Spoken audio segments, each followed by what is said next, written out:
এইখন কেঁচা পাটৰ চাদৰ আপোনালোকলৈ আগবঢ়াইছোঁ সেউজীয়া ৰঙৰ পাৰি এইখন চাওক কেঁচা পাটৰ চাদৰ মই খুলি দিছোঁ আপোনালোকক এইখন চাওক এইখন চাদৰখনৰ সাইডৰ আঁচু এনে ধৰণৰ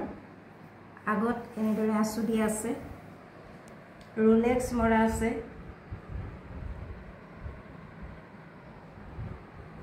আৰু গোটেই গাতে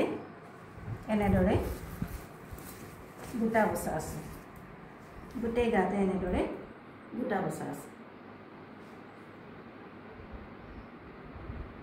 গৰমত পিন্ধিবলৈ ভাল হ'ব আৰু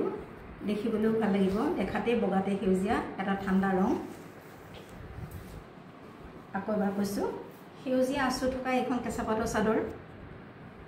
আঁচলত এনেদৰে দিয়া আছে গোটেই গাতে এনেদৰে বুটা বসা আছে এইখন কেঁচা পাটৰ চাদৰ আৰু এটা কথা চাদৰখনৰ আগত একদম ৰেডি টু ৱেৰ দহি পাতি থোৱা আছে আপোনালোকে মাত্ৰ ল'ব লাগে আৰু পিন্ধিবলৈ এইখন কেঁচা পাটৰ চাদৰ আপোনালোকলৈ আগবঢ়ালোঁ ইয়াৰ মূল্য মাত্ৰ 300 টকা আপোনালোকৰ পছন্দৰ ভিতৰত পৰিলে আমাৰ হোৱাটছআপ নম্বৰত যোগাযোগ কৰিব পাৰে হোৱাটছআপ নম্বৰ ডেছক্ৰিপশ্যনত দিয়া আছে এইখন কেঁচা পাটৰ চাদৰ ইয়াৰ মূল্য হৈছে মাত্ৰ 300 টকা